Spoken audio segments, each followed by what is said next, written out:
Welcome. Good day to everyone. Good morning to those to the west of Geneva. Good afternoon, good evening to those to the east of Geneva. My name is Nathan Wilson. I work here at the World Council of Churches and have been asked to open today's session with prayer. Would you pray with me, please?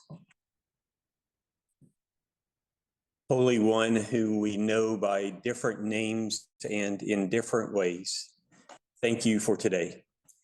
Thank you for this session that is before us just now and whatever it might hold for our deliberation. Thank you for the information, for the possible inspiration, for the convictions and commitments that might come from today. God, we know that your divine imprint is on all people, not just some, but all. So forgive us for not living into that reality. Help us to become the people who know that, yes, Christmas will come someday, as the story reminds us. Help us to be the people of hope who help bring that day to now. Give us courage and conviction when it would be much easier to be less courageous. Give us compassion. Give us creativity. Give us the strength that we need to have to be the people that you want us to be. This we pray in Christ's name and in the name of the one God, Father, Son, and Holy Spirit. Amen. Thank you so very much, Nathan. For all of you who are joining us online, once again, I bid you welcome. Wars wage continuously. We hear of war crimes, of tribunals, of peace processes, and even of uncertain truces. As populations become more technologized, the weapons used in conflicts have become more advanced, and more innocent people, particularly women and children, fall victim to unadulterated acts of violence. They are weaponized and rendered statistics, casualties even, while bearing immeasurable scars from the traumas they face. Yet, despite the impact of war on their lives and on their livelihood, women, youth, children are not often featured in peace conversations. Born 75 years ago, at the end of World War II, the World Council of Churches has been intentional in advocating for peace from the onset. Through the Commission of Churches in International Affairs, the WCC has worked assiduously to broker peace between churches, nations, regions, and even, in times, individuals.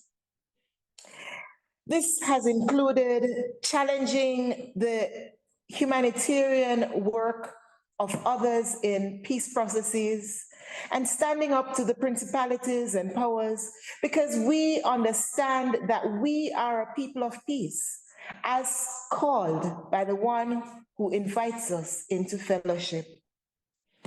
In time past, the World Council of Churches has called for an ecumenical decade of peace, hosted an international ecumenical peace convocation, and has established in more recent times accompaniment visits or pilgrim team visits to war-hurting and traumatized countries as we call the world to peace. In this new season, as we invite the world to join us on a pilgrimage of reconciliation, unity, and for justice, we invite you all to think about what does it mean when women and children are instrumentalized, that is, weaponized in the wars that wage around the world. The church is often referred to as firefighters because it seems that the more we turn, we are outing fires of war in various ways across the world. In these final days of the 16 days of activism and advocacy to end sexual and gender-based violence, we bring the activities to a close by inviting each of us to hear from key voices who are going to be reflecting on the impact of war on women. Our speakers come with varied expertise in the trenches, as well as experience in offering humanitarian and medical support for those traumatized by war. We welcome you to this event, and we thank you for joining us. Amongst our speakers, we have Oleksandra Matviichuk, a human rights defender who works on issues in Ukraine and the OSCE region. Ms. Matviichuk heads the human rights organization Center for Civil Liberties, which seeks to protect human rights and establish democracy in Ukraine and the OSCE region. She also coordinates the work of the initiative group Euromaidan SOS. The organization is developing legislative changes, exercising public oversight over law enforcement agencies and judiciary, conducting educational activities for young people, implementing international solidarity programs. In 2016, Oleksandra received the Democracy Defender Award for exclusive contribution to promoting democracy and human rights from missions to the OSCE. In 2017, she made history by being the first woman to participate in the Ukrainian Emerging Leaders Program of the Stanford University. The renewal of armed aggression toward Ukraine took the world by surprise in February 22, and it saw Oleksandra and her team, as well as other partners, creating the Tribunal for Putin initiative. This brought her additional international recognition, and Ms. Matviichuk was recognized as one of 25 most influential women in the world, and she was awarded the Right to Livelihood Award by Financial Times. Later, in 2022, the Center for Civil Liberties, which is headed by Ms. Matviichuk, received the Nobel Peace Prize. Oleksandra Matviichuk has graciously accepted our invitation to speak, despite having a series of meetings today that were both before and immediately following her presentation. Ms. Matviichuk, we are so honored to have you here with us today. Folks, please help me welcome Ms. Matviichuk, and then it's over to you. Thank you very much for providing me a floor. It's a huge honor for me to address to this distinguished audience. I'm a human rights lawyer, and I have been applying the law to defend people and human dignity for many years. At present, in Russian war against Ukraine, I found myself in a situation when the law doesn't work. Today, we are speaking about women and children in the times of war, and it's a hard point to discuss. Russia uses war crimes as the methods of warfare. Since the beginning of the full-scale invasion, we have encountered an unprecedented numbers of crimes, the victims of which were women and children. Russian troops deliberately destroy residential buildings, schools, kindergartens, hospitals, attack evacuation corridors, organize forcible deportations, arrest parents, infiltration camps, and give their children for adoption to Russian families, carry out the policy of forced re-education of Ukrainian children as Russia in the occupied territories, which reveals the genocidal intent at the heart of Russia's invasion. I witnessed how this war very fast turned people into the numbers, because the scale of war crimes grows so large that it becomes impossible to recognize all the stories. But I will tell you one. This is a story of 13-year-old Yelysey Rybakon and his mother. Last year, when large-scale invasion started, he, his mother, and his little 3-year-old brother found ourselves in Russian occupation in a village in Kiev Oblast. There were no electricity in house. They had hardly any water and food, and they were spending a whole day in a cellar hiding from explosions. His mother said that she addressed many bodies for the Russians to allow her to take her children to a safe place by car. They seemed to agree. Moreover, they even waved as if wishing them a happy journey.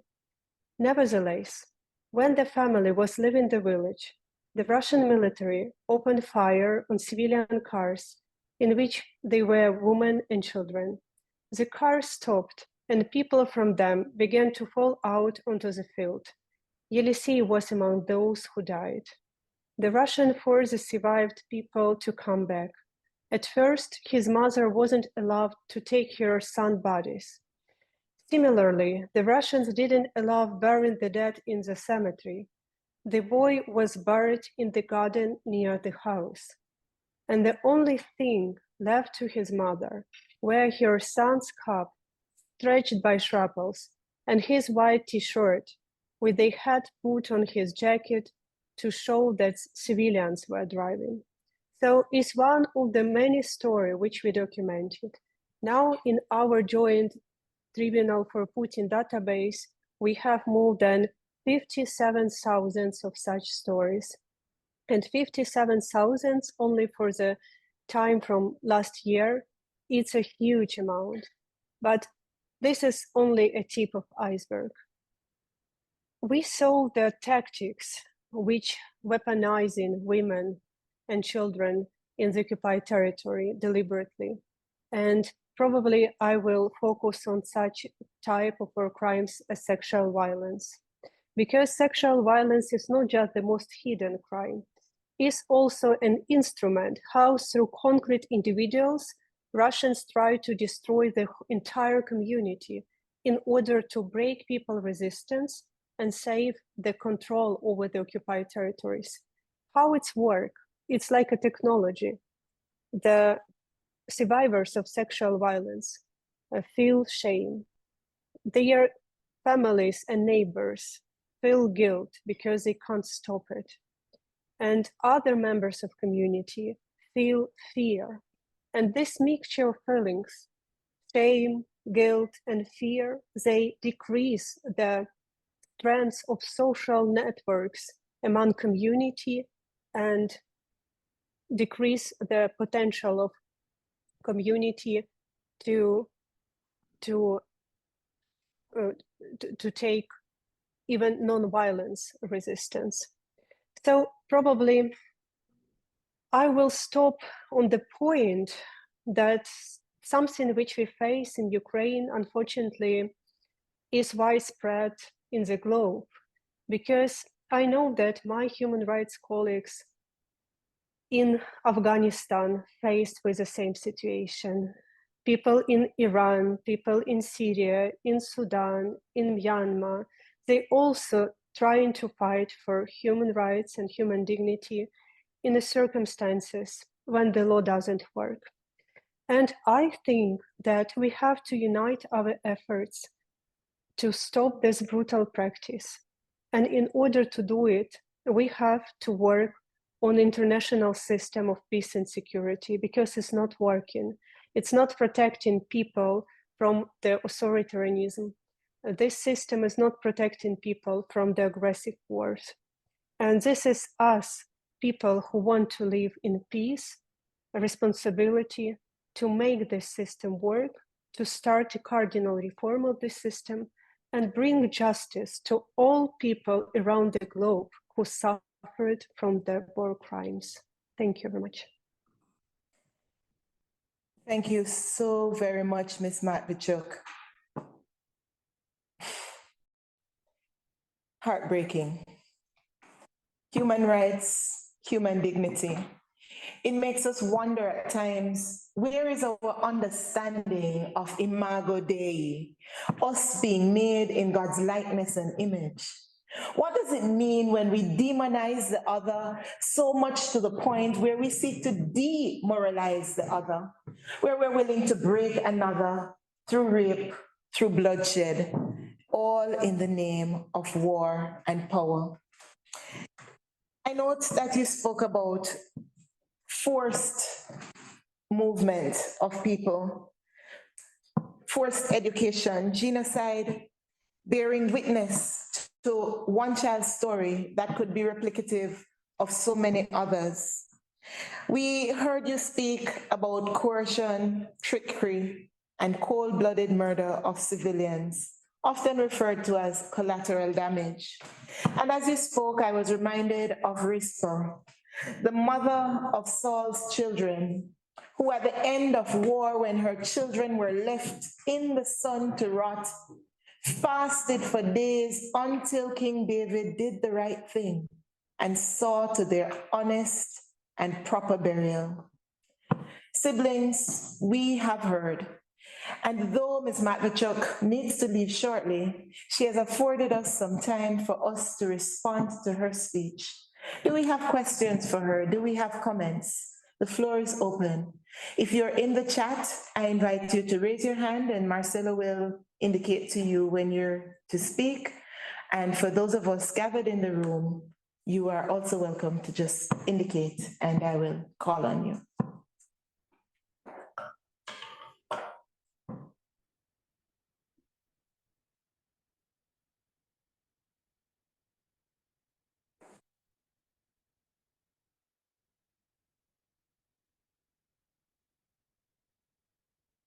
While we wait on responses from the others, because I'm sure they're processing some of this, I wonder, Oleksandra, if you could share with us a bit about how it is that you move from the tribunal for Putin to realizing justice and dignity for those whose lives have been impacted in such horrific ways. Would you be willing to share a bit about that? Sure. I have been documenting war crimes for 9 years already. And what does it mean from the human perspective? It means that we not just document violations of Geneva and Hague Conventions, we document human pain. And that is why when we speak about justice, justice has to be human-centric. And working directly with victims who went through the hell, I start to understand that they see justice very differently. For some victims, justice means to see their perpetrators under the bars. For other victims, justice means to get compensations, and without compensation, they will feel unsatisfied. For some people, justice means to know a truth, what happened with their beloved ones. And for some people, justice means a possibility to be publicly heard and to get official recognition that something which happened with them and their family is not just immoral, it's illegal. And this means that we have to establish a comprehensive justice strategy to reach all these needs of people who suffered from the war. And tribunal for Putin for the crime of aggression is very essential, but just one element of this strategy. Why it's essential? Because since the Nuremberg trials, we have no other precedent when leaders of the country were punished when they started the aggressive war. And this means that if we want peace in the globe, we have to find a mechanism how to punish authoritarian leaders who started the wars against other countries. And that is why when we promoting the special tribunal on aggression to hold Putin and his surrounding accountable for their decision to invade another country and to occupy this country, we are fighting not just for Ukraine, we are fighting to prevent the next attack to a next nation, because if Russia succeeds and remain unpunished, it will encourage other authoritarian leaders of the world to do the same. We now have not just Russian war in Ukraine, we have horrible war in the Middle East, we have horrible war in the Syria, we have horrible war in Darfur, we have a lot of human rights crisis in Afghanistan, in Iran. We can name together a very long list of people who now suffering just in the same second. And this means that if we not will provide a clear message to authoritarian leaders that they will be punished for wars and all consequences of the war which war has, we can find ourselves in future in a world which will be dangerous for everyone without any exception. That is why this element, special tribunal on aggression, is so important. But for sure, it's not the only one, and we have to respond other needs of people who were affected by this war. Thank you so very much, Ms. Matviichuk. I am impacted by your words as it relates to the ethics of morality and legality. Years ago, I remember, and this wasn't a case of war, but it was a case of immoral behavior toward peoples, where governments agreed through the UN to place an embargo on countries that they felt were acting outside of moral and legal behavior. And my argument was simply this: when you place an embargo on a country, it has very little bearing on the leadership.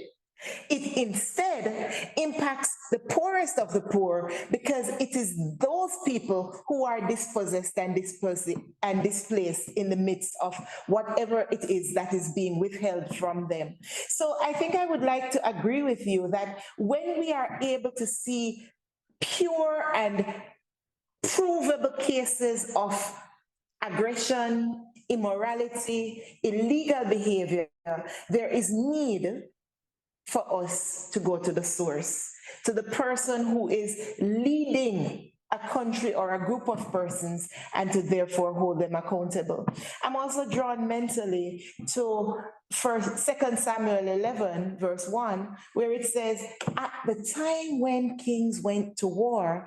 And I realize that perhaps the reason why war seems to be the order of the day in our times is that leaders no longer lead at the forefront of battle, but they stay in their gilded and beautiful offices to say, press a button, do this. And because their lives are not necessarily at risk, I think that gives them feelings of being able to play with other people's lives. What do you think about that in terms of the holding of leaders accountable versus the impact on the peoples? I know you spoke a bit about it, but would you like to say some more of that, especially from a legal perspective? Maybe I will answer to this complex question in such regard. For several years, when this war started in February 2014, I focused on the illegal practice of abduction, torture, sexual violence, and killing civilians in occupied by Russia territories. And these people told me horrible stories, how they were beaten, raped, packed into wooden boxes, electrically shocked through their genitalia, and their fingers were cut, their nails were torn away, their nails were drilled. One woman told me how her eye was dug out with a spoon. So it's real horrible stories. And when you hear such stories, you ask yourself how human beings can do such things towards another human beings. But what they tell me that their perpetrators were confident that they will avoid punishment, because Russian troops commit horrible war crimes not just in Ukraine, but in Chechnya, in Mali, in Georgia, in Moldova, in Libya, in Syria, in other countries of the world, and they have never been punished. So they use war crimes as a technology, going from country to reach their geopolitical goals. So in this regard, it's very important to provide justice on several levels. For sure, we have to prosecute perpetrators who committed these crimes by their own hands, because they have responsibility. But also it's important to reach their leaders, because justice is not about just past to provide satisfaction to victims of the war crimes. Justice is not about only a future to prevent a next war crimes to commit. Justice, it's also about present. When people very confident that they will avoid the responsibility, they start to commit very horrible things, which mean that if at least a part of Russians start to think and have a doubt that probably this time they will not avoid responsibility, because look, a special tribunal on aggression started and they start judge even Vladimir Putin, the head of Russian state. So this doubt that they will not remain unpunished will have a frozen effect to brutality of human rights violations, which means when we speak about categories of large-scale war, it can save thousands and thousands of lives. That's why justice is so important. Thank you so very much. Moderator? I'm told there's one in the chat. Yes, there's one question in the question and answer that I will read now. Have you seen any change from the beginning of the war to now? Has anything changed, gotten better or worse? Also, can you repeat what you said about international systems and what needs to be put in place? Thank you very much. When we speak about UN, International System of Peace and Security, we speak about system which was composed past century. It was composed by victorious states who won in the Second World War. And this system provides irrational preferences for several countries. It's not an honest system towards the globe, because they have this Security Council and 5 countries who have veto power. And this, the main obligation of Security Council is to prevent wars. And when one of members of Security Council started the wars, the Security Council are paralyzed and can't function. So the composition of the system, which was designed in past century, needs to be reformed. And now this process of discussion started. But what we hear in this discussion, for example, in September this year, it was the General Assembly of UN, and some world leaders discussed this issue, but without concrete proposals. For example, when US president told that they propose to extend the Security Council and have not just 5 countries with a veto power, but 9 countries with a veto power, it's also not about cardinal reform, because it just extended this club of privileged countries which can have this veto power. But it's not about honest rules for everyone.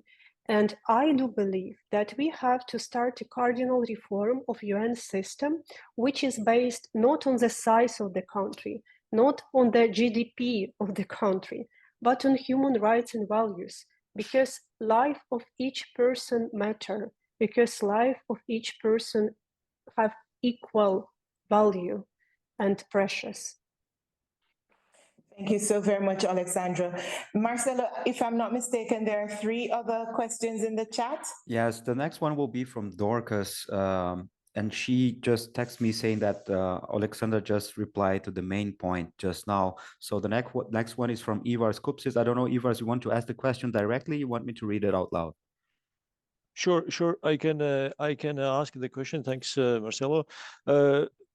Thanks a lot, Oleksandra, for your very vivid presentation. And you mentioned that your organization has documented 57,000 war crimes, and you mentioned that this is just the tip of the iceberg. Assuming those come just from the territories liberated by Ukraine, and that there are still large regions of Ukraine still occupied by Russia with no access for human rights defenders. Could you share, just for our better understanding, what do you estimate as a true scale of the number of war crimes committed by Russia in Ukraine? Thank you. Thank you very much for this question. It's very difficult to answer because we have information from the occupied territories. We live in digital era, and that is why we have much more digital instruments to understand what's going on and to connect with people there. But still, as I mentioned before, we see just the tip of iceberg. But we see also a clear trend. What Russian aim is on the occupied territories. Russians try to deliberately exterminate active local people there. They persecute not just deputies or mayors, they persecute and physically killed artists, priests, volunteers, journalists, like any active people of community who help community to self-organize and to make this even peaceful resistance to Russian occupation. They ban Ukrainian language and culture and destroy deliberately Ukrainian cultural objects because they try to erode identity of people in the occupied territories. It's a genocidal policy. And when we speak about this recent arrest warrant of International Criminal Court to Vladimir Putin and his child commissioner Maria Lvova-Belova for the illegal deportation of Ukrainian children to Russia, we have to explain for what they transferring Ukrainian children to Russia, because they want to re-educate them as Russians is also a part of this genocidal policy. And this is why when some politicians push Ukraine to give up and to stop fighting, they don't understand very important things, that occupation is not a peace. Occupation is just another form of the war. Occupation means torture, sexual violence, enforced disappearances, filtration camps, denial of your identity, forcible adoption of your own children, mass graves, and filtration. Like, this is occupation. And not to just because there are too many words, let me tell you a concrete example with a case which I work. This is a story of Ukrainian children writer Volodymyr Vakulenko, who live in Kharkiv region. It's near Russian border. During Russian occupation, he disappeared, and his family hoped to the last that he is alive, but like thousands of other Ukrainian civilians, just illegally kept in Russian captivity. But when Ukrainian army liberated this territory, we found mass graves with dead bodies of men, women, and children. And in grave under the number 319, we found the body of this children writer, Volodymyr Vakulenko. For what Russians killed children writer? He wrote beautiful stories for children. Entire generation of Ukrainian children brought up on his book. I have only one answer: because they can. And this is the main understanding what's going on in the main, motto, what's going on in the occupied territories.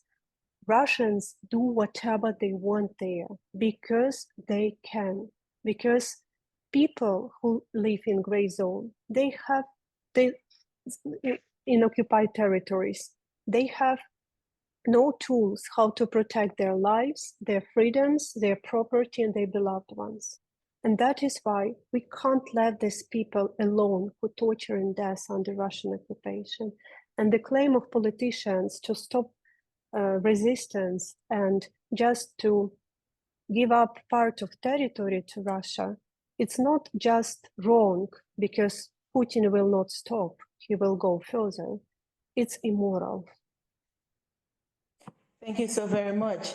Before we go to the other two questions, the last two questions, given the time that we're working with, I wonder, Oleksandra, if you were open to sharing with us, how do you think women's involvement in brokering peace would make a difference, if at all, from the work of men, primarily men currently, in the peace processes. You have spoken a bit about what your organization does, but I don't know that that necessarily means that it's an all-women's organization. What difference do you think that women can make? And then if you give me that in a minute or two, we can grab 2 quick questions, and then we would thank you so very much for your time, because I'm told you have a meeting in 15 minutes. Women have an enormous power and a huge impact. And I do believe if we will provide women a possibility to take political decisions, we will decrease the numbers of wars and human rights crises in our planet. And now when we face with large-scale Russian invasion, women in a far front of this battle for freedom and democracy. Women joined Ukraine armed forces, women coordinate civil initiatives, women help people and document war crimes, women take the political decisions in the communities, because bravery has no gender. So it's very important to involve women in all stages of future peace process, because like women in this time struggling not just for ourselves, but for our children, that they have not be in situation that they have to prove someone that they are also human beings. Thank you so very much. Marcelo, 2 quick questions. Actually, Short. one last question from Ketwayo Banda. What is your comment on a just war or an unjust war? There is a clear legal criteria for this. I don't like war at all, frankly speaking. I think the war is the most horrible, what just can happen in the human life. I know it not just from the norms or theory, I know it from my own experience. I live in a war for 9 years already, and almost 2 years in a large-scale war, when you go to the bed and you have no idea whether or not you get up next morning, because there is no safe place in Ukraine where you can hide from Russian rockets. And you know that war, it's a horror, war is a constant uncertainty, war, it's a constant worry about your beloved ones, war, it's a losing everything which you call a normal life and take it for granted. So I don't like war at all, but in the law, there is a criteria, and returning to the Russian invasion, it's unprovoked aggression. And Russia tried to use the excuse of some fake and disinformation campaign that Ukraine commit violations of Russian-speaking population, etc., etc. And that is why last year Ukraine sent an appeal to UN Court of Justice. And UN Court of Justice now provide a clear understanding that Russia is lying and Russia is misusing this rhetorics of violation of Russian-speaking population just for a false reason to invade the country.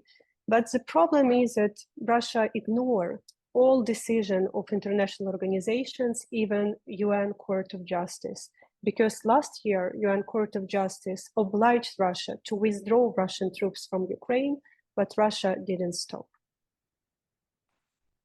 Thank you so very much. And we often encourage these days thinking of just peace, because we recognize that everyone can justify our reasons for being involved in war.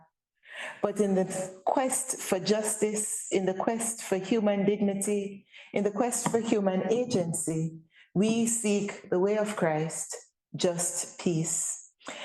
We thank you so very much for your time, Oleksandra. You have enlightened us, you have challenged us, you have comforted some of us to know that even amidst the 57,000 plus bodies, there are not just statistics, but there are real human beings in the conversation.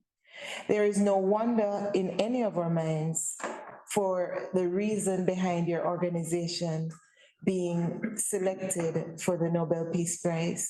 We pray God's blessing on you in your work, and we also pray that God's justice will be realized. Thank you. Thank you very much.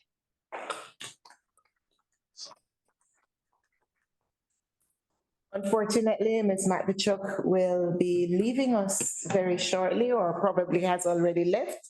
She has another meeting. And so we continue in our conversation. And at this time, we hear from Dr. Thomas Tongan Leon. He will be followed by Joy Eva Bohol via a recording, and Ms. Carla Kijoyan will complete the conversation. Dr. Thomas Tongan Leon Kulang was born in 1976 in South Sudan, or what is now known as South Sudan. He's a medical doctor who actually sought the way of ordination before life happened, and he realized that he could serve God by serving the medical and physical needs, as well as the emotional needs of a country grappling with war. As a medical officer, he worked at the Juba Teaching Hospital, Terekeka County Hospital, and Kuron Peace Village Health Facility, and he has served also as a health coordinator in Sudan and the South Catholic Bishops' Conference. He currently pursues an MBA in health management at UNICAF University, Malawi, online, based on his need to be available in his country where there are so few doctors equipped, willing, and able to serve the needs of those traumatized and mortally affected by sexual and gender-based violence in the conflict. Dr. Leon, over to you. Thank you. Okay, thank you for the time. My presentation is going to be as follows. We have a brief introduction, and then health benefits, physical health, psychological health, and difficulties in assessing healthcare and psychological support. So this is the basis or the outline of my presentation. Go to the next. Yeah, survivors of sexual violence experience a range of damages and affecting their health and life experiences. Their experiences of conflict and the diverse health and life consequences are not exclusively related to their experience of sexual violence. Conflict-related sexual violence is often brutal, deliberate, and intended to punish or humiliate individuals and their communities. It can include rape, sexual slavery, forced prostitution, forced pregnancy, forced abortion, and forced sterilization, forced marriage, and any other form of sexual violence that is directly or indirectly linked to a conflict. So the effect of sexual violence extends beyond direct victims, especially when armed campaigns are designed to terrorize communities, affecting family members and communities, including affecting the integrity or cohesion or unity of the family unit. Go ahead. So more than 7 million people, this is according to a study, or over 60% of population experienced acute food insecurity in 2021. And more than 70% of the population requires humanitarian assistance that includes the needs of survivors of conflict-related sexual violence. However, there are difficulties for humanitarian actors in delivering these targeted services. Go ahead, okay.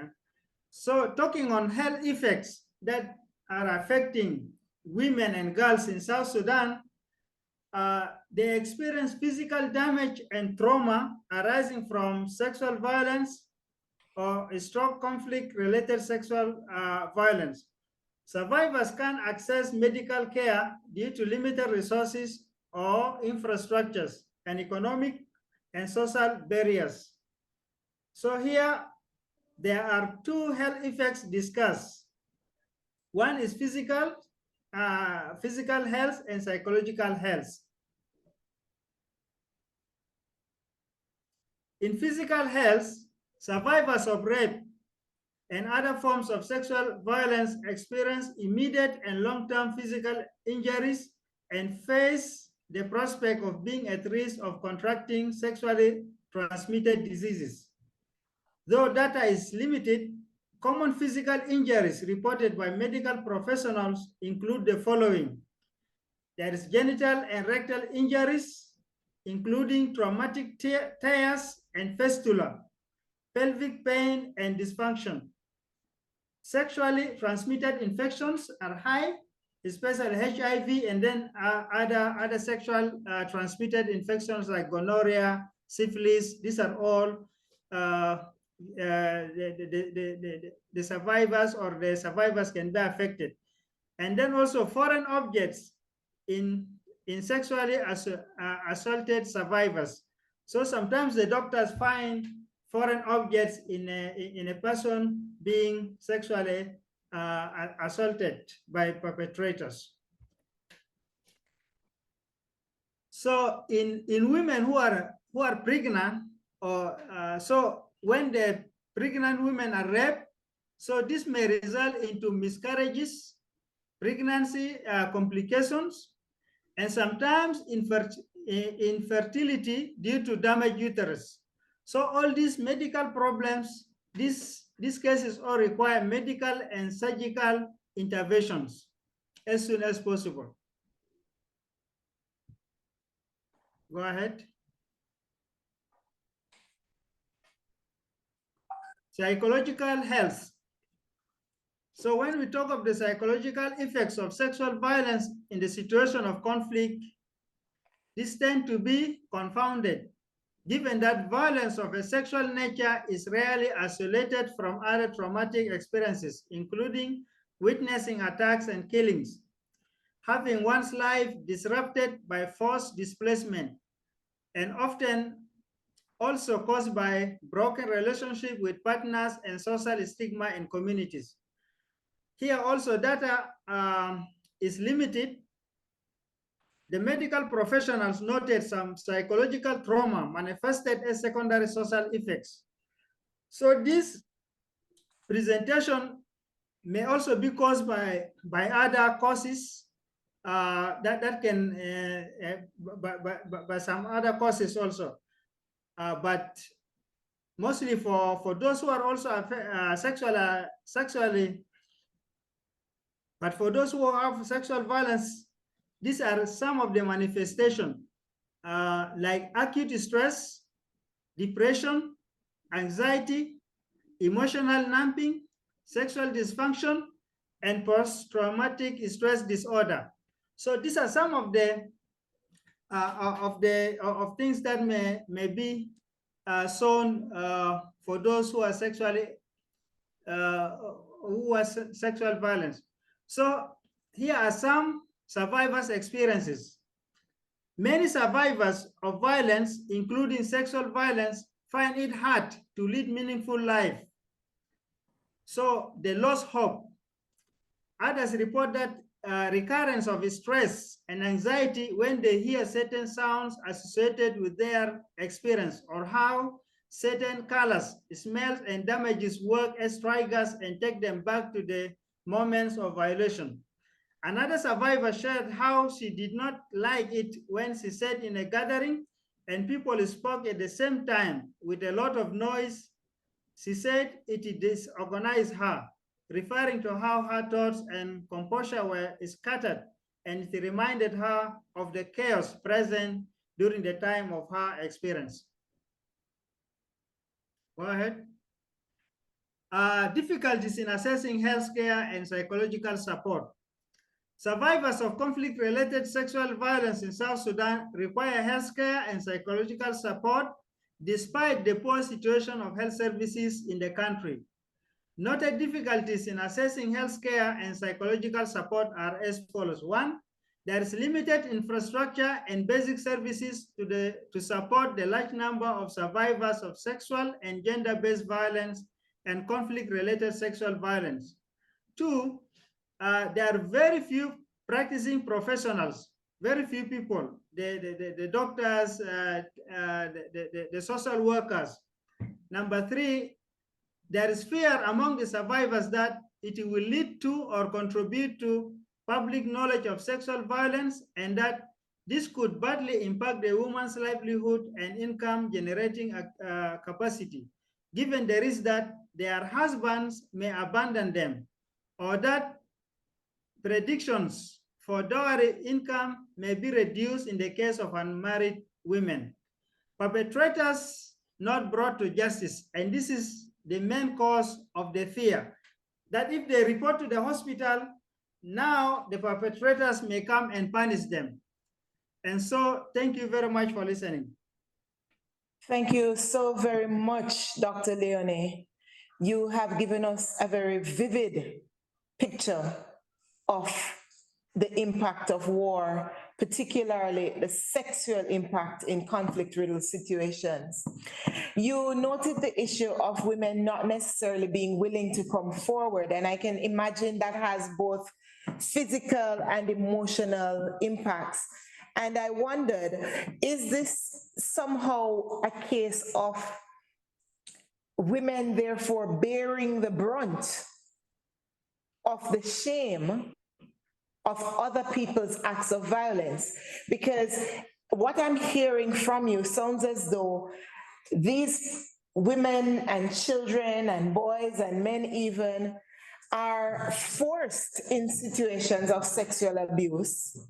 But at the end of the day, the shame is on the person who was violated rather than the person who is perpetrating the violence.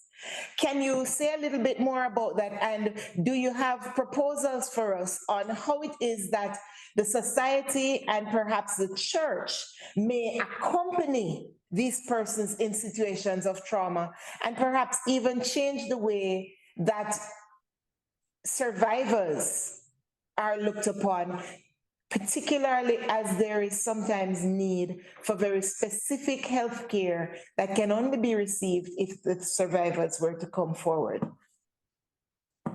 Yeah, as I've stated, this conflict-related sexual violence or any gender-based violence, for the victim, it appears as a shame when it is known outside. But for for the perpetrators, for them, it appears like a victory. For example, when they do it to a certain community, they feel that they have done something which may add to the harm or which may affect that community in general. And so for them, it appears like a victory, a kind of victory that they have done to that to the other person, especially to the women in that community. And so, as I said in the beginning, I said it is meant to do an harm to certain community, to provoke them to fight, and as a result, once a woman is raped in a certain community, and that community also know about it, that community will not organize themselves and come and attack the other one because the woman or the lady has been raped, and so it escalates war. It brings fighting even in such a community. And so the one related to conflict-related violence, this person who is a victim, the survivor, she fears to report this one outside, because once it's known, it may cause her, she may be shameful in the community to living among the people as somebody who has been raped, etc. So she fears to reveal this one even to the medical doctors, etc.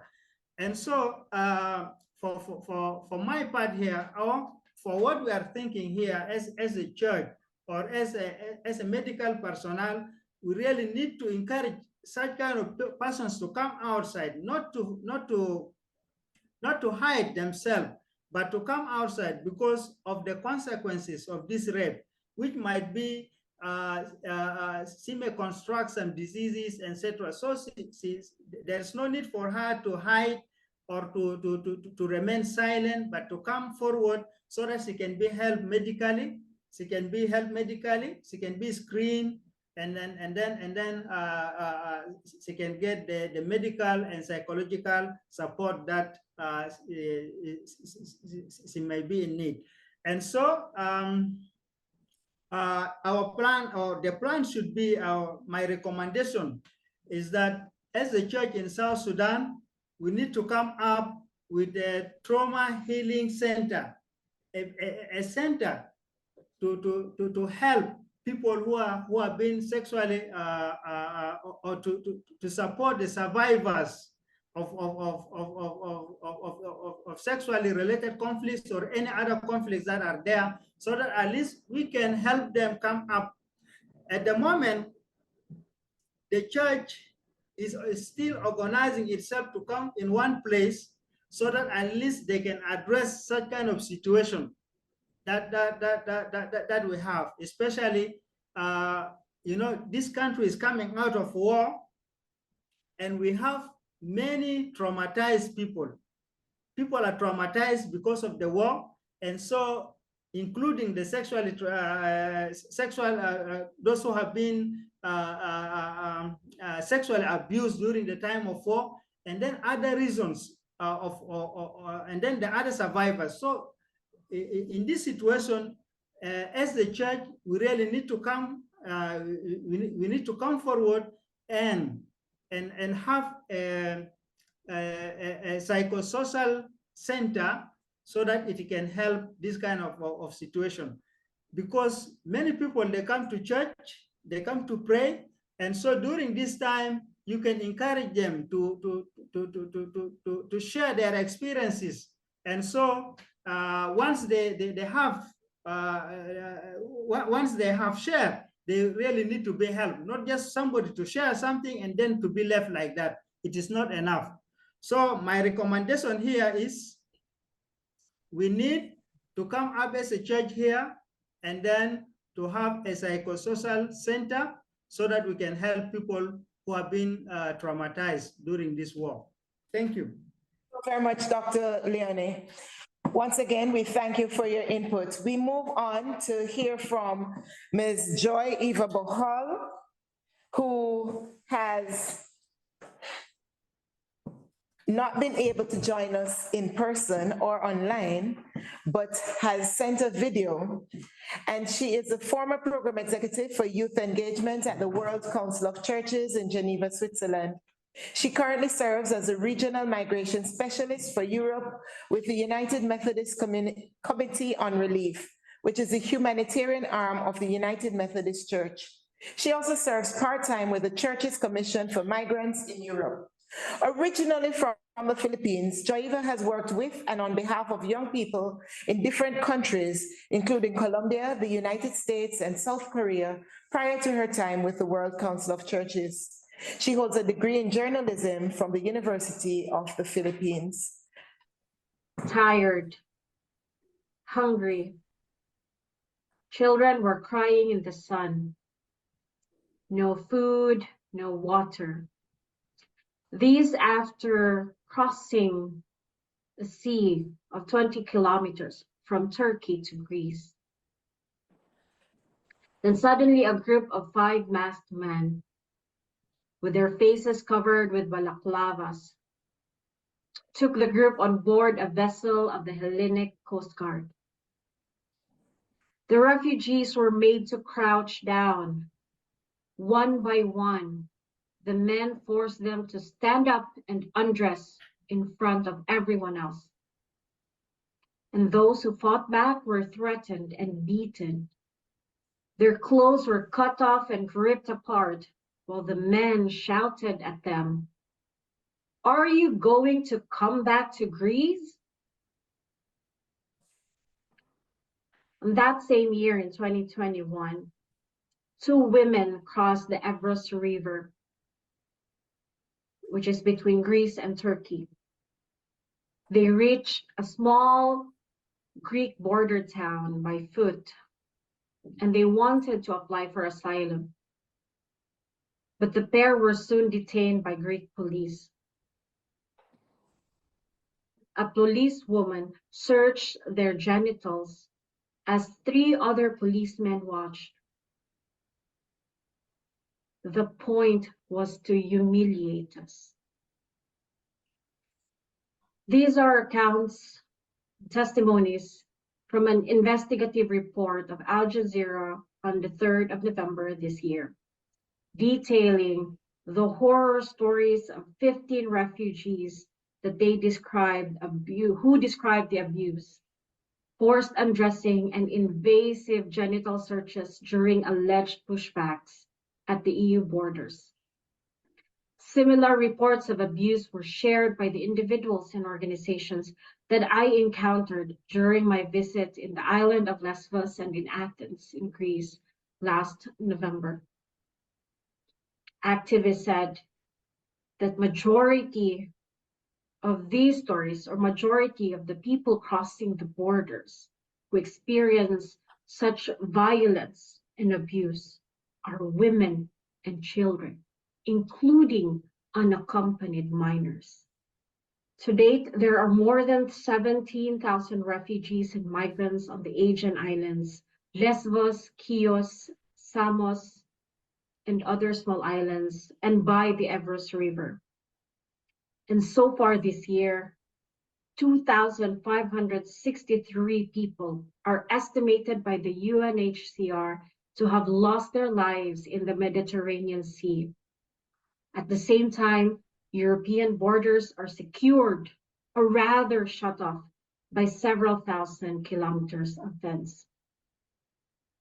Worryingly, people who left places of war, conflict, and those who were displaced due to climate change face a series of horrific episodes of abuse at the border.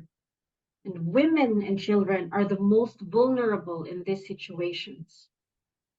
Earlier this year, the Council of Europe's Anti-Torture Committee criticized cases of ill treatment at EU borders, or the European Union borders, during pushbacks. According to its report, European Union border authorities sometimes force asylum seekers to walk back fully naked across the border. Last November, I was at the CCME, or Churches Commission for Migrants in Europe, General Assembly in Rome, in Italy. And during the assembly, we had a thematic focus on the migration trends in Italy through our member church and also our ecumenical partners and partner organizations. During the thematic focus panel on asylum and migration in Italy, Mediterranean Hope, which is the refugee and migrant program of the Federation of Protestant Churches in Italy, shared about its impressions from Lampedusa, from the island of Lampedusa, and discussions of safe passage and a campaign against labor exploitation. One of the speakers of this panel said that they try to humanize the arrival points of migrants, refugees, and asylum seekers within a military system. Speaking about the coastal borders in the island of Lampedusa, Mediterranean Hope as a social center and migration observatory, among others, in the island. And he said that as of 12th of September this year, more than 11,000 people arrived in more than 200 boats within 3 days in Lampedusa. The Assembly said in its joint statement that listening to organizations working on the island of Lampedusa, we are shocked by reports of repeated violence by authorities at the borders on sea and land. We are outraged by the apparent cases of racism, interpersonal and systematic in European refugee laws, policies, and law enforcement, especially in Southern Europe, targeting migrants from Africa, Asia, and the Middle East. Last month, I was able to visit the Polish-Belarusian border towns in East Poland. During my encounters, stories of pushbacks, like literal pushing of migrants to the Belarus border, sometimes naked, are very disturbing and dehumanizing. Local and national activists are promoting awareness on the reality at the border, including forcing or throwing over the fence a pregnant woman just to keep migrants and refugees outside of its border within EU and its EU member countries. I recommend that you check out the movie The Green Border, which depicts the repeated violence of the border guards to migrants and asylum seekers crossing Poland from Belarus. We continue to campaign for safe passage for all. We continue to call out the double standards of governments and the EU, the European Union, in terms of the reception of migrants and refugees and asylum seekers in our countries and in our region. In the same statement that the Church's Commission for Migrants in Europe General Assembly wrote or released, they said, "We therefore call upon governments in Europe to increase their work on securing safe passage for those in need, to ensure sufficient search and rescue, and not to externalize the responsibility to other countries. People in need of international protection should never be part of a political trade-off, either internally or externally, especially not with authoritarian regimes. The idea of zero migration is not only unrealistic, but also deeply misguiding and leads to poor preparation and unnecessary suffering."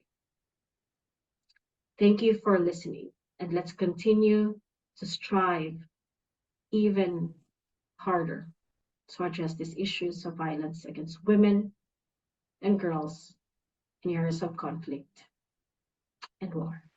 Thank you, Joy Eva. Friends, colleagues, war affects everyone. We've heard about all the different acts of coercion.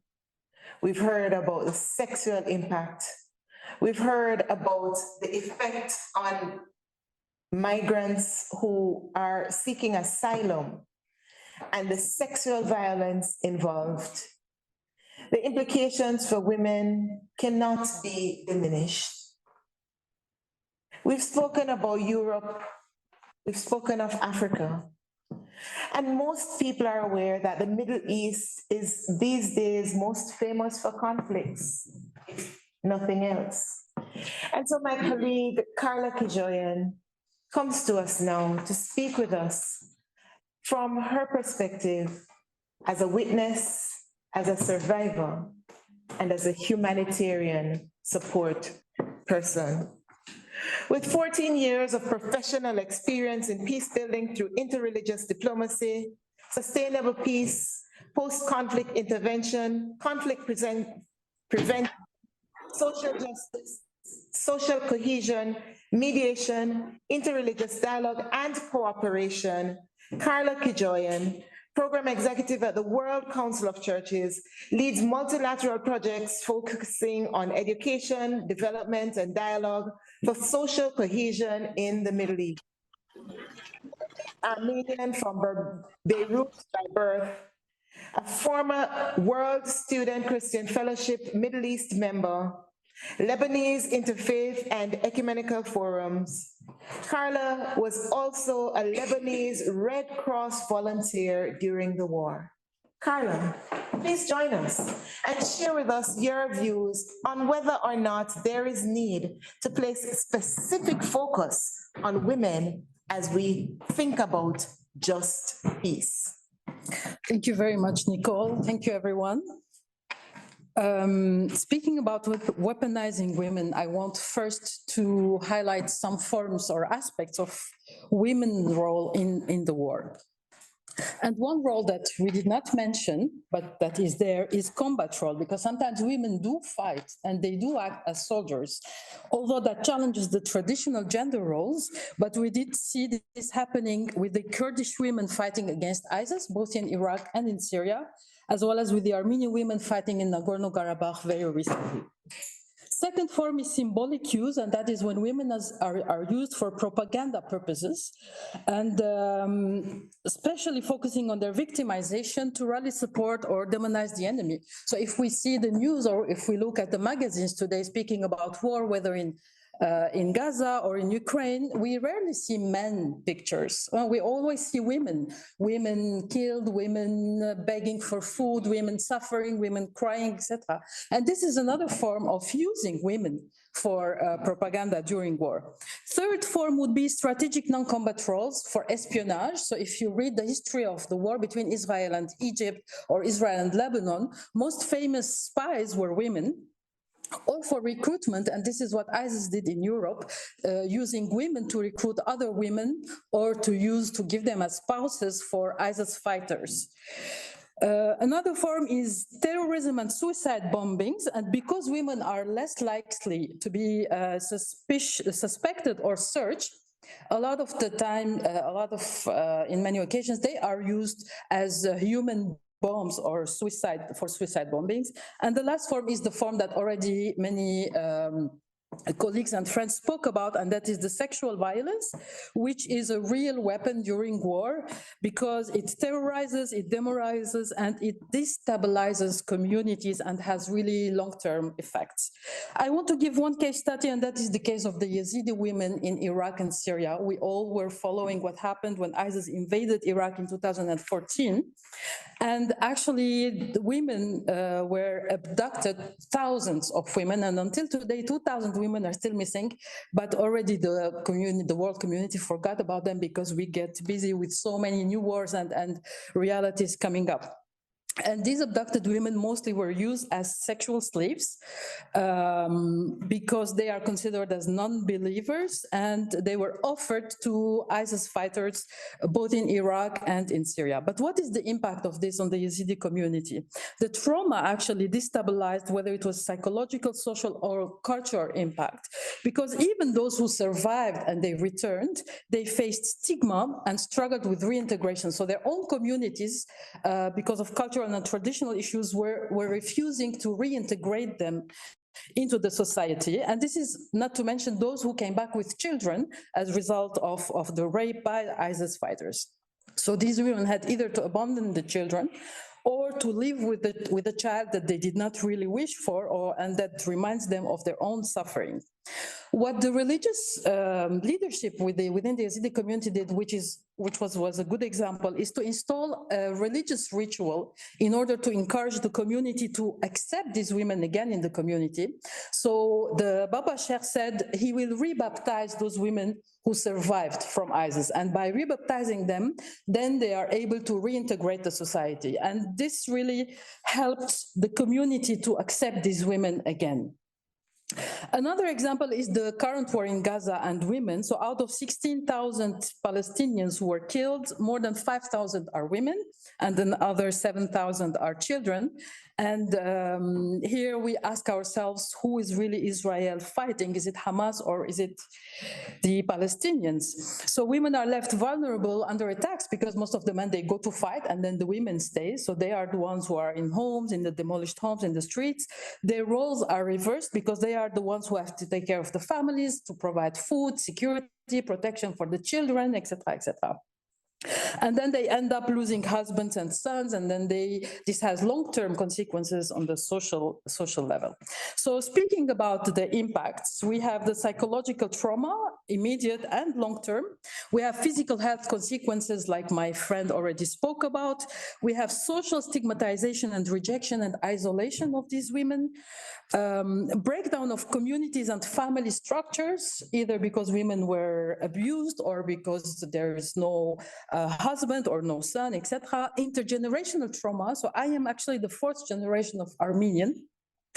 But I still carry the trauma of the Armenian genocide as if it was me who really survived the genocide. So imagine 100 years and this trauma is still continuing from one generation to the other. So what will happen to the future generations of those who survived ISIS or to the Palestinians? Only God knows. And then we have so all of these lead us to speak about the influence on peace and reconciliation processes. If these experiences of these women are not taken into consideration in any peace process, we will not have process. We will simply be repeating and continuing the cycle of injustice. So to conclude, I would say that there is no peace or reconciliation possible without women. The perspectives, the experience, the approach of women is different than that of men. And then it's only with them that peace can be achieved. They cannot be left outside negotiation circles, nor outside decision-making circles. So if we give women space today in Palestine, Israel, I can assure you that this conflict will be resolved. But as long as they are only described as victims, as collateral damage, like you mentioned many times, Nikki, we are not able to really progress in this. So women as mothers, as sisters, as wives, as educators, but also as politicians, mediators, intellectuals, this world needs love, empathy, and gentleness. And who better than women can provide this gentleness for us to move forward into a better world? Thank you.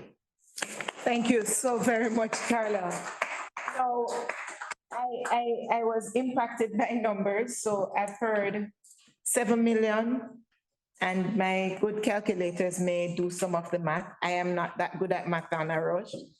I heard 57,000, 2,563, 12,000, 2,000, and then you mentioned 16, which breaks down to 5 and 7. Those were your numbers. Friends, I'm told by one of my actuarial scientist friends that facts and math don't lie. The impact of war on women is not just mathematical. Carla has outlined for us several different cases and real life examples of what happens. And I know Madeleine is going to pick up on that while Sko is going to take us through how it is that we advocate since we are in the 16 days of activism. I'm reminded, however, of the need, and I'm usually the one arguing to ensure that women are not dehumanized and demonized, and you called me out, perhaps intentionally or unintentionally, by saying, let's not see women only as collateral damage, as victims and survivors. Because to use Oleksandra's terminology, that brings them back into the realm of statistic. But rather, let us see politicians, let us see humanitarians, mothers, sisters, women who are fighting for transformation and change. You have invited us to think about intergenerational trauma. And as nth generation descendant of persons who lived through slavery, I understand to a very lesser extent what intergenerational trauma can realize itself as. You have invited us to think, and I think this is perhaps the interesting one for me, to think about integrating those who have survived back into society. And I hear Jesus speaking as the baptismal process takes place. Daughter, I call you by name. Friends, we pause for a season of question and answer, and then we invite Sko and Christine. Sko is not well and is valiantly trying to stay with us. We invite Sko and Christine, as well as Madeleine, to take us to the next segment of our reflections. Questions? I'm sure there were some in the chat, Marcelo, and if there are any around the room, and then we will invite our final speakers to join us. You're welcome to stay, Carla, just in case the questions are being directed at you or Dr. Thomas. Nothing in the chat. Nathan has a question or a comment. Yeah. So Carla, you mentioned the importance of taking into account women's experiences and reconciliation processes. What are the best mechanisms for doing that? Because it seems to me, for instance, that first-person testimonies could be re-traumatizing. So I'm wondering if that's true or not, and just what the best ways are to take into account women's experiences in like a TRC or some type of reconciliation process. Yeah, for me, the best way to be is to elect women politicians. So we saw, let's say, most of the hostages of Hamas were women, right? But within the Israeli war cabinet, there is no women. Those who are taking the decisions now on how to move forward, there is no one single woman. So then it's not enough to listen to women's testimonies, appreciate them, and say all these nice things about them. When decisions are made, they are not there. They are not around the table. And this is how this is their place. It's not less than this. And I would argue that that's a very critical piece in the conversation. The mention of trauma was raised by Dr. Leon Thomas, and he spoke about what happened to the women in the cases of sexual violence. But when Oleksandra spoke earlier, we will recall that she said justice has different dimensions for different women or people in general. And for some, it's about being able to speak their truth. And I think, for example, of Elie Wiesel's comment in his book, Night, and yes, he was a male, but in the midst of the Holocaust, I remember he said that there he is, either on his way or from Auschwitz, and he spat in the night sky and he said, I curse you, God. I believe in you no more, because I cannot believe that a good God would permit something like this. And it says to me that, yes, there is need to tell the story, but I think I want to agree with you and with Oleksandra in terms of the legal aspect of it all, to say if women are not brought into the conversation, into the decision making, we will find ourselves in trouble. I'm thinking also, Carla, and you can speak more as one from the area, of Abigail, the wife of Nabal. And I would argue that many of our war leaders in the world are probably Nabal's fools in their own rights, who, when she saw the imminence of war, she rushed in and said, there needs to be peace. How do we feed the angry beast, to calm the angry beast, outside of being in the political spaces, which currently seems to be gatekept from us all? It kept from us all. Is that a question? I know it's a question. I didn't mean you want me to answer now. Yeah, I really don't know. But I would say that I don't want to be the devil's advocate, but I do say that women have also part of responsibility in the violence that we are seeing. Because at least in the Middle East culture, it's the woman who raised the children. So all these men that we are seeing, all these who are making the wrong decisions, or all these violent men, they were raised by women. So it's a challenging question, but I would say even there we have some responsibility to make. Thank you, Carla. Just make a comment on that, because I was in a meeting with some Palestinians, I think it was 2 years ago, and we were having just that conversation about that it's women who are raised in, particularly in the Middle East, but absolutely not exclusively. And she was saying that she got a son, and she said, I put my hand up and I beat him if I thought he was being too effeminate. I brought him up to a tough man because he wanted to live. But in that environment, if he was seen to be effeminate or in any way non-conforming with a particular type of masculinity, then he was going to suffer. And so it's better I brought him up to be part of it than to be against it. And I think this is part of the problems we've got. I mean, there's brilliant work done by Cynthia Coburn, overseas sadly, who said that gender relations are causal in armed conflict. And if we are able to then recognize how we work together to make those changes, together, it makes a difference. If we insist on having a gender binary and particularly prescribed roles, we're not going to get there, because patriarchy is dependent on men performing certain roles and some women colluding with it. And if we don't fix that, we're never going to get to the end of that patriarchal system, so we'll never get past what you've all been talking about today, sadly. Thank you so very much, Madeleine. Fulata, and then I'm going to invite Madeleine and Sko to take the floor. Yes, Fulata. Yeah, I just wanted to make a comment on that point about raising children as women. And I've raised 3 boys.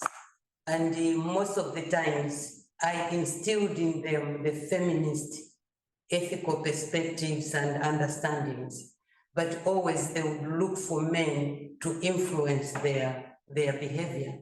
And so it happens that even if with good intentions, like trying to create a feminized, for lack of a better word, children, male children, but they also learn from what they observe. Absolutely. Yeah, so it's really, I think it's a responsibility of all of us in the community, men and women, as much. I agree. And I would take it one step further to say, you mentioned intergenerational trauma. And when the trauma persists in the cycles of violence, we find that just as how we hear in the biblical narrative, such begat such, begat such, begat such, in the same manner, violence begets. And I think I would agree that there is need for reorienting how we educate, for exploring ways in which to transform the systems, but also recognizing that until all of us are invested, we are equally part of the oppression. Thank you so very much, Carla. Thank you so very much, Dr. Thomas Leon. And I invite now Madeleine Rees and Sikonzile Ndlovu to take us in the final part of our conversation. Sikonzile Ndlovu is the Advocacy Officer for Gender Justice at the Lutheran World Federation.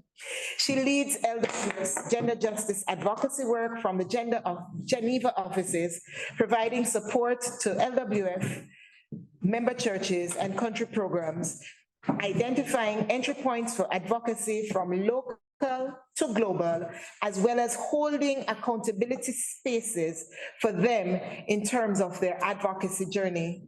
Sikonzile has been working on gender justice and women's human rights for the last 2 decades.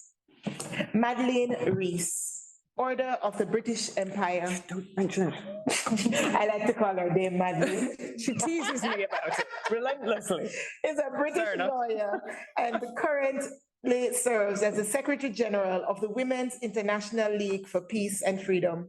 A human rights advocate, she has worked extensively in the field of sexual trafficking and abuse overcoming through her work with the United Nations.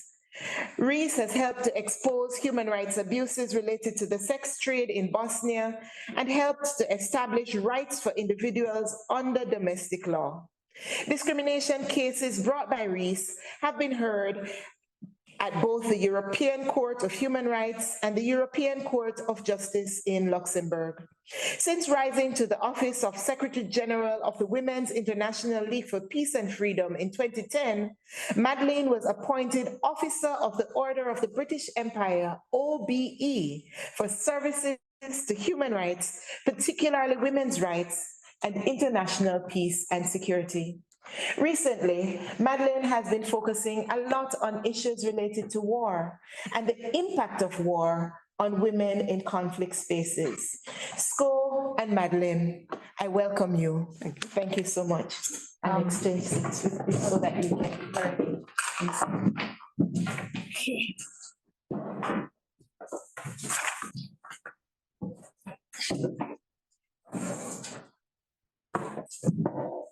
Thank you so much, Nikki. Good morning, good afternoon, and good evening to everyone. I'm very excited to be part of this conversation. I would say it's not one of my best days. I mean, just before I came in, I just started feeling a bit, flustered and funny. So I'm hoping that I'll manage really to give justice to this very important subject. But I'm also grateful to my colleague, Christine Mangale, who is the director of the Lutheran Office for World Community in New York, who's also stepped in to ensure that we give this our best. I also want to thank the previous speakers because they have really made it clear that conflict and war is very gendered. And this is something that really we don't take lightly. And I also wanted to say that as I'm going to speak, I'm going to try and shift the narrative to move away from women being victims during times of war and conflict, but to say what role can they play? What is the value add that women bring? The other thing that's very important is that with conflicts and war, there's a whole lot of issues that come in. And I want to also touch on the structural causes of inequality, because when we talk about women's participation, whatever women contribute or their lack of contribution, is ultimately linked to the structural causes of inequality. And I liked what you already touched on, talking about women's presence in decision-making, women's space in public life. This doesn't just apply to war and conflict, but all sectors of public life. What we are talking about today also applies to any other context that's related to decision-making and things like that. I also want to bring to attention that when we talk about war and conflict and how women are weaponized, we should also be clear that the United Nations is the main duty bearer. What are they doing to ensure that all these issues that we are bringing about, issues of sexual and gender-based violence, forced displacement, what women encounter, reduced access to sexual and reproductive health services? I'm sure you'll agree with me that the millions of women that moved from Russia from the Ukraine to different countries, they had no access to anything. And the question is, as the main duty bearer, what is the UN doing about this?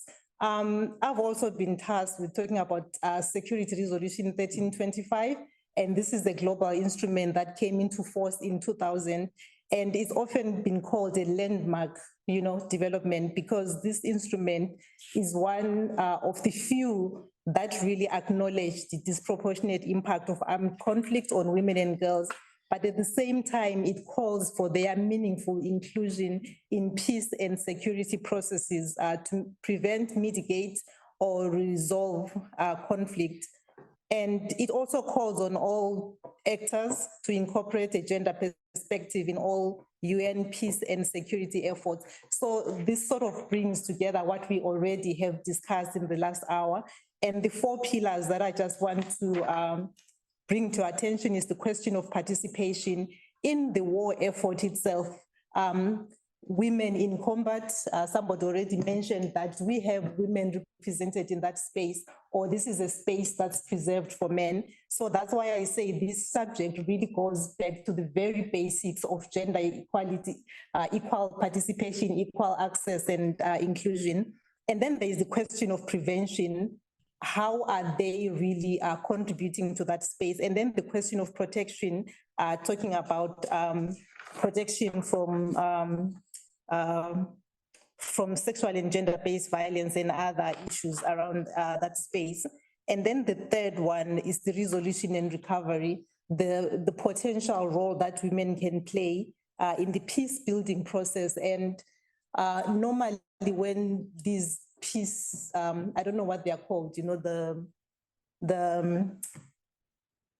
these teams of peace builders that are brought together, we find that women are not in those spaces. And part of it is because they are not present in political decision-making spaces. So there is no way that a woman can be called out of the blue. If you are not already in that space, then it's hard for one to be called into that space. And then, sorry, I'm just trying to look at my notes as well. Over the last couple of years, whilst there have been celebrations of what Resolution 1325 really does for women, looking at the 4 pillars that I've already mentioned, which partly answer to all the gaps that we've been talking about, we are also conscious that this instrument doesn't solve it all. You know, there are still gaps in Resolution 1325. And one of the gaps has really been around the enforcement measures. Whilst there is an acknowledgement of the gender dimension of war and what women can bring in and calling for them to be there, how successful has the UN been in enforcing Resolution 1325? And the answer is the levels of success very low, because we see that the levels of sexual and gender-based violence, they are still high. So if 1325 was that effective, at least we could start seeing a reduced number. And looking at the recent war as well in the Ukraine, there is evidence, it's documented that a lot of women reported an increase in sexual and gender-based violence and other things. So those things are still happening. And then the question of equal participation as well, the numbers of women that have come into that space is still very low. And there were some statistics that I looked at earlier around Yemen's recent peace efforts. And this was as recent as 2021, and women's participation is still low. And then the other thing that has not been addressed adequately is what happens to the women that have been displaced. You know, they move, we talk about violence during that process, transit, but when they get to their final destination, that's another gap. In the refugee camps, there's a lot of violence that's still happening, and this has not been adequately addressed. And then the other question has been the role of men and boys. We know that the majority of the perpetrators or the majority of people that are sitting in around these peace tables, they are men. What are they saying about the situation of women? And even in the final destinations, have men been brought on board to understand what this really means for women and how they can also help in reducing gender-based discrimination and violence? So in a nutshell, this is what 1325 is all about, where we are saying this is a welcome development, and this is an instrument that on paper really acknowledges the problem at hand, and it also calls on all involved parties to address the gender issues, but enforcement is very low, and as such we have seen very little movement in that regard. So if my colleague Christine would like to step in and add a few remarks, that would be most welcome. In 2 minutes, Christine.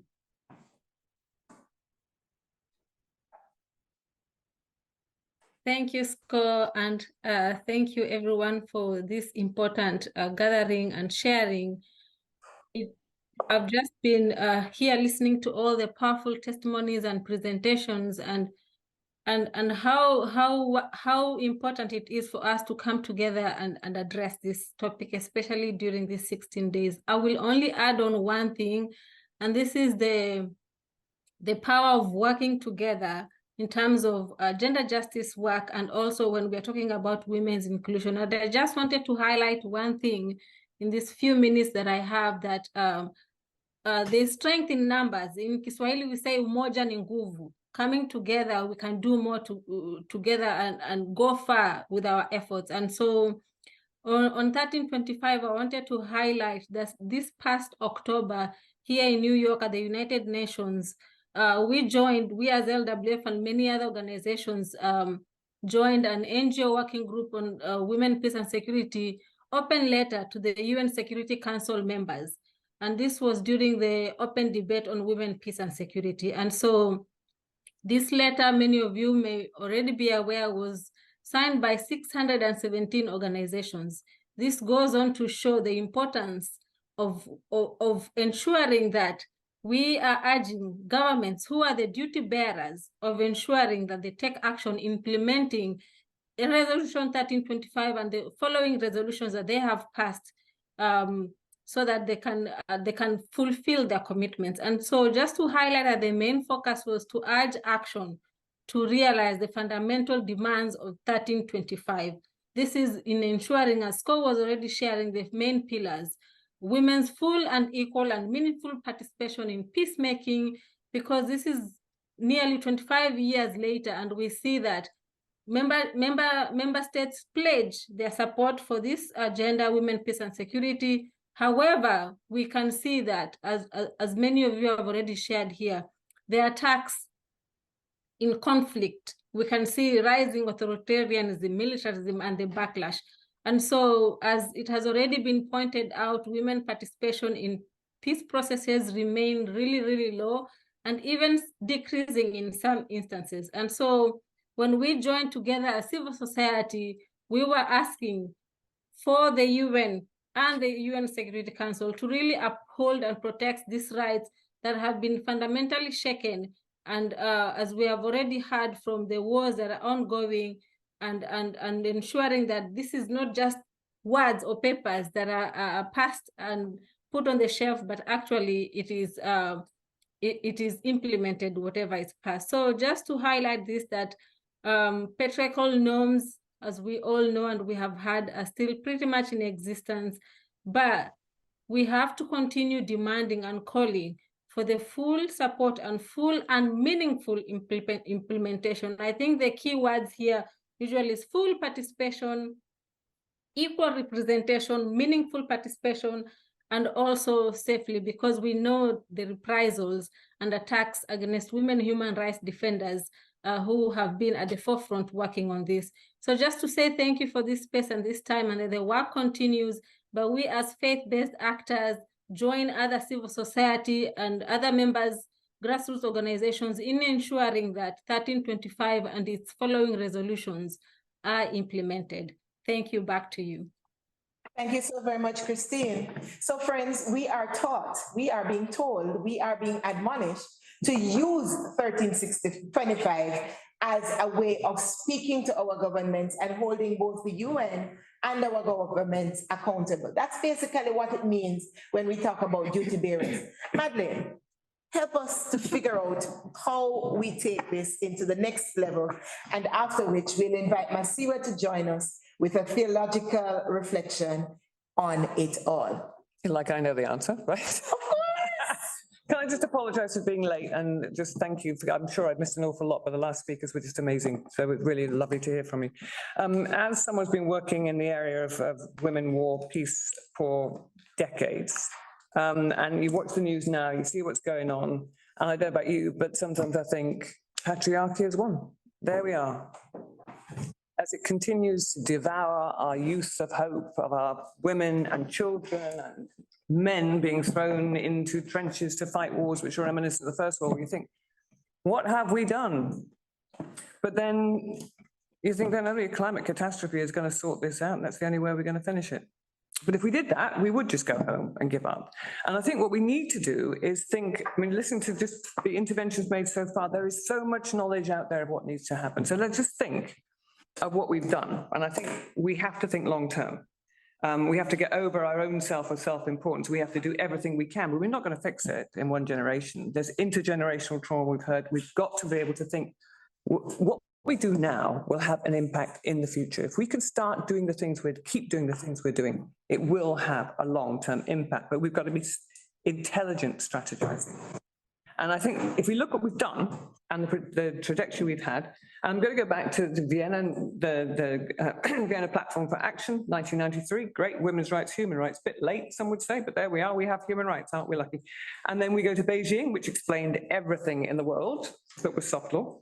And then we go into what you've already referred to, which is the Women, Peace and Security agenda, which, you know, we championed it as well, but they took out half the stuff we really wanted, which is about weapons and war, but they're there, and there's no, I think, no numbers better known to feminists than 1325. But again, what's happened in terms of the active implementation of those resolutions? You've only got to look at what's happened with the conflicts that we're seeing now. Anyone heard WPS mentioned in any of the political discussions within the Security Council? No, it's suddenly, oh, girls, don't worry, we'll get back to you later. And later never comes. So we have problems with the way in which the co-option of these resolutions we fought so hard to get good language in, and it was co-opted. make war safe for women, as if that were even possible. And within those, you have sexual violence. I mean, one of the things that has been core and central to these resolutions has been the issue of sexual violence. You will not allow in any shape or form sexual violence. The language is mandatory. It puts it chapter 7 of the Security Council, which means there has to be consequences. No, never. It even actually envisages an invasion if there is widespread and systematic sexual violence. Well, please. Doesn't happen. Isn't happening now. Not even the things they mandated themselves to do about command responsibility have they done. So it's just, it seems now, feels like tokenistic. But then you move, we know we've got CEDAW, we love the way that they work, we've got the Istanbul Convention, looks fantastic. And then you would think, being a boring lawyer like me, you just think, done it, job done.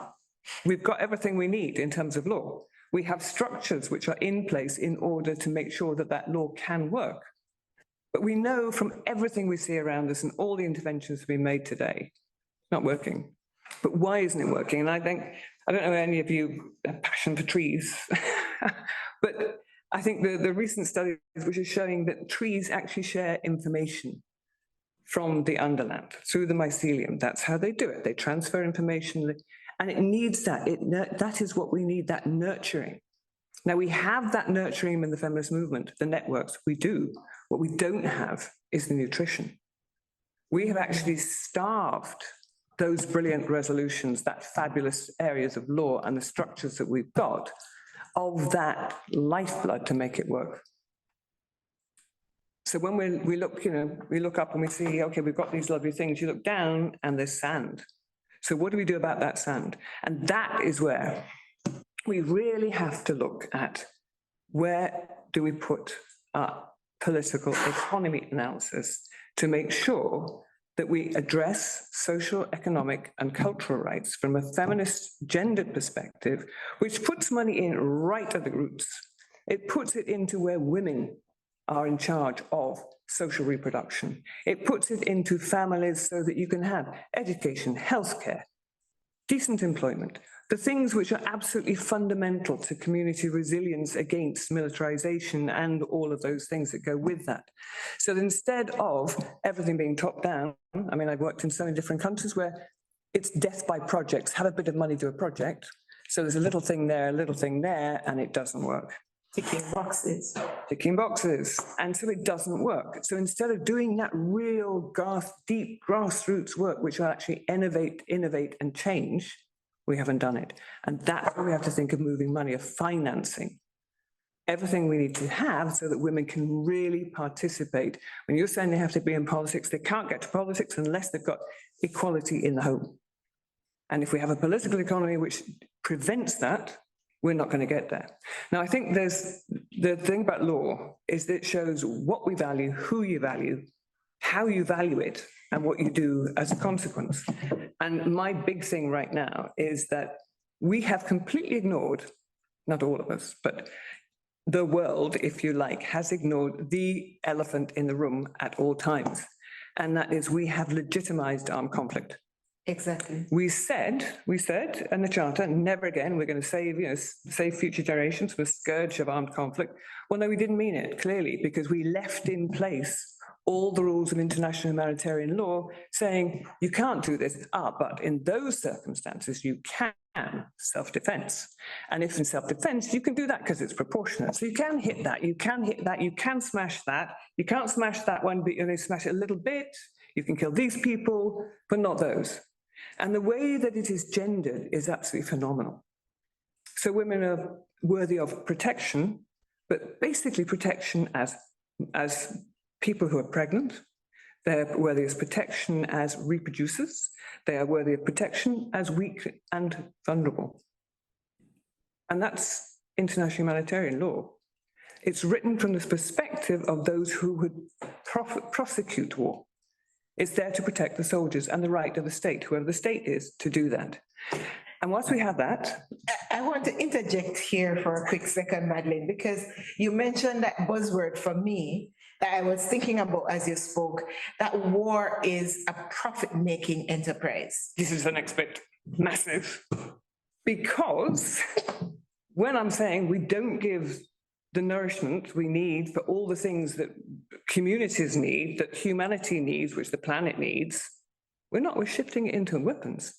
If you were an astute investor, and half the people in Geneva are, you would have bought weapons, you would have bought shares in the arms traders before Ukraine happened, thinking it might happen, and you'd have made an absolute killing. Bad use of terminology, but you would have made an awful lot of money because the share prices have gone exponentially.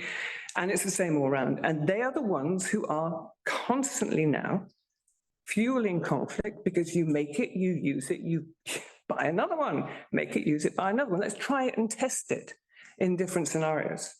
So everything is tied to the economics of conflict. And whilst we have law regulating when you can do it, no law regulating effectively who can sell, where to, and all, because we have the arms trade treaty, you have nuclear abolition treaty. Has it stopped? No, it hasn't. Nor have they insisted that all countries declare the weapons they've made. But on and on and on the hypocrisy goes. And I think that what we've got, I mean, I go back to 2 minutes. The idea this is a long haul. So we can't just do one bit, we've got to do all of it. We've got to be cognizant of how it all hangs together.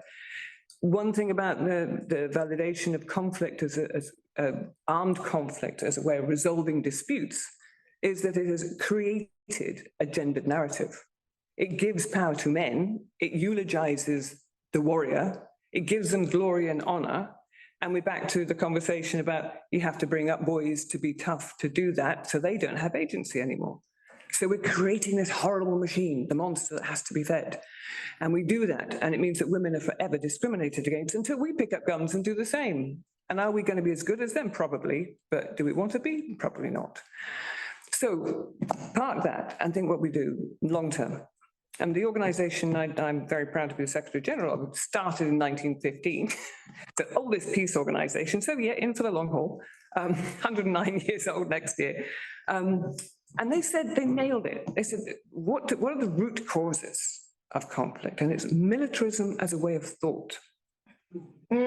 Instant default position. You have something bad going on. Oh, right, I better militarize my security. My security depends on my ability to kill you. Right? So that, and everything that goes with it. Inequalities between people and between nations, which makes you militarized because you're scared, because they may come, those migrants coming across, escaping war and climate change, they may take our stuff, so I better militarize my borders to stop them. And then you have the arms that goes with all of that. And so those are the big identity markers they made. We've now added, obviously, climate change as well. But they were true then and they're true now. Different manifestations of it, for sure. Different ways in which we have to deal with it, for sure. But the essence of it remains the same. And I think as we go forward, we need to think intelligently, what are we going to do about ensuring that we get more women into these public spaces, that we understand gendered analysis, we understand how to do political economy, we understand how to push the finances that are needed, not in, let's make a huge amount of profit out of this, redefine finance as something which is actually a positive seed to germinate, a mycelium that's going to feed the trees, which will bring us the peace. Wow, thank you so very much, Madeleine. This conversation as I expected. Masiwa, I think you're still there. You've mentioned that it's been a rich conversation. As you offer us in the next 2, maybe 3 minutes, the theological premise, I want to note that what I hear you calling for is not just a revision of the way we think, but also a revision of the way we act. Because until we have a complete transformation, until our default response to any situation, personally, communally, nationally, regionally, etc., is no longer touch me and I retaliate, then we are going to have a challenge. And for me, and Masiwa, you can take that or not take it, it invites us to think of the word, renewing our mind daily. Asiwa, take us home.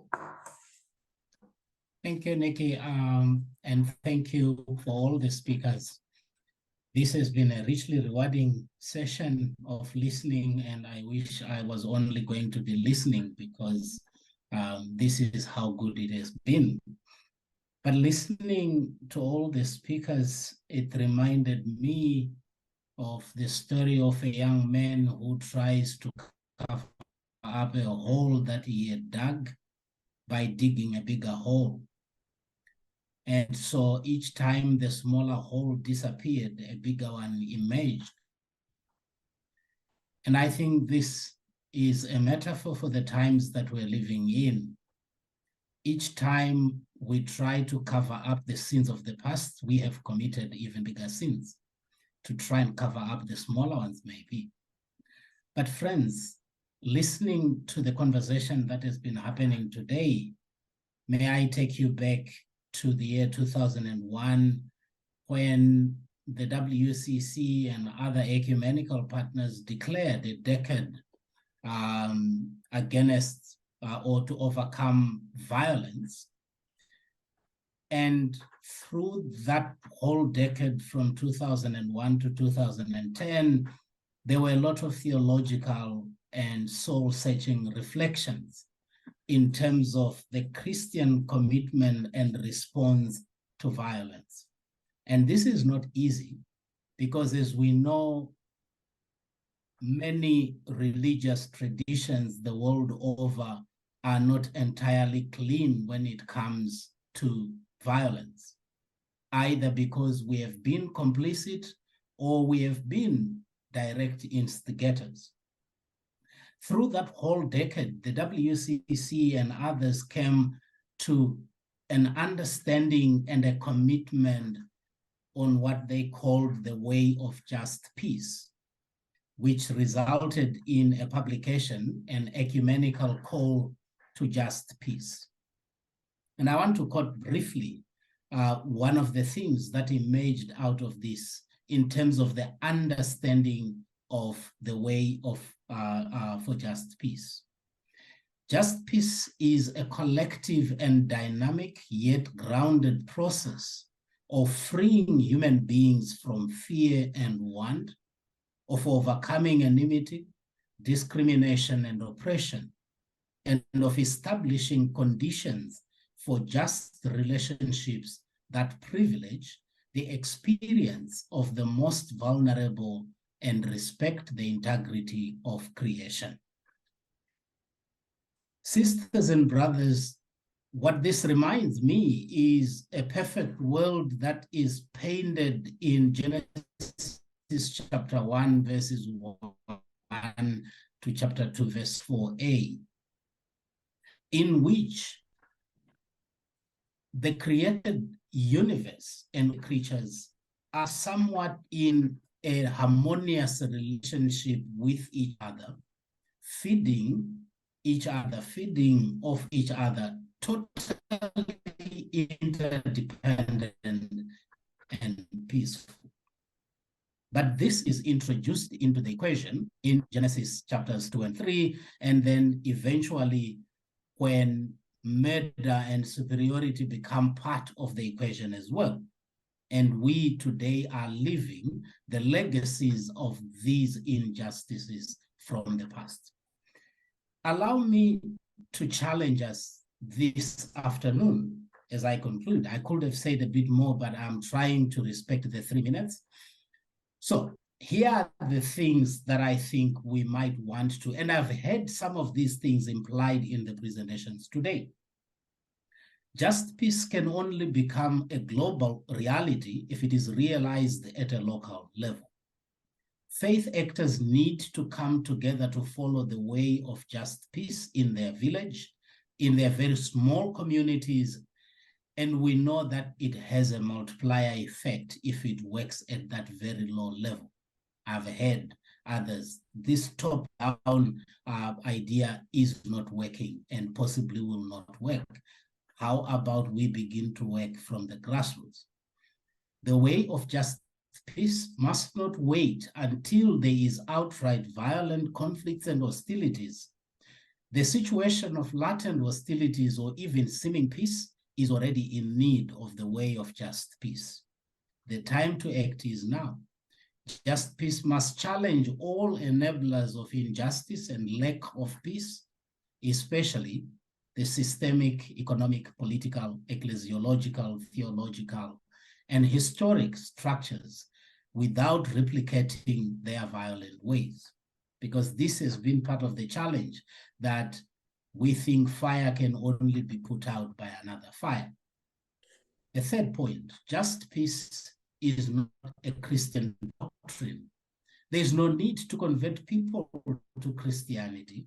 This is a commitment to saving God's creation, including humanity, irrespective of one's faith. All are welcome to the way. Fourth, the way of just peace must be socialized into our children, both at home, in places of worship, and in schools. It must become our way of life, involving, not exclusively, intentional decolonization of human. The binaries that were introduced through the colonial and imperial projects of Europe that are part of why women, particularly today, remain as spoils of war. Finally, the way of just peace cannot be truncated into just peace for women, just peace for racialized communities, just peace for LGBTQI persons. The way of just peace recognizes the integrity of all creation, including the dignity of all people. We do this because we believe just peace was God's design of the created universe. Thank you. Thank you so very much, Masiwa. So where do we go from here? Friends, as I said earlier, it begins with a renewing of our mind.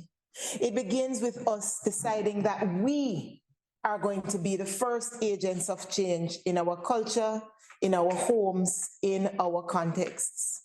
What does the Lord require of us? The Lord does not require that we sit back and watch what's happening and do nothing.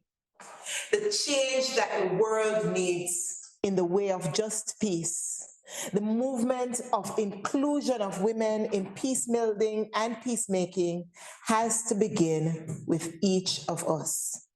So I invite us to pause wherever we are as we invite the Lord to let peace begin in this world and let it begin with each of us. I pray that we are able to commit not only ourselves, but to our families and to our governments, that we will be part of the move or continue to be part of the move for transformation. That we will propose a world where equality exists in the home, in the workplace, in church and society, and that the way and the path of peace will be brokered by all, where instead of moving toward blaming and retaliating, we move instead to being peacemakers, being called the children of God. We offer ourselves to you, O God, for use in this time of crisis and foment. And we pray that the spoils of war will no longer be, and that women, children, men will all find a path to peace that does not involve disabling and dehumanizing the other. This is our prayer. In Jesus' name, amen. Friends, we have gone 4 minutes over our prescribed time. I thank you all so very much for making the time to join us. I know that several of our presenters had to present and leave, and some are still about to leave. For those of you who joined us online, we are extremely thankful. God bless you, God be with you, and have a marvelous weekend. I pray that the rest of the Advent season will be peaceful for you and that you will continue to commit to the ways of peace.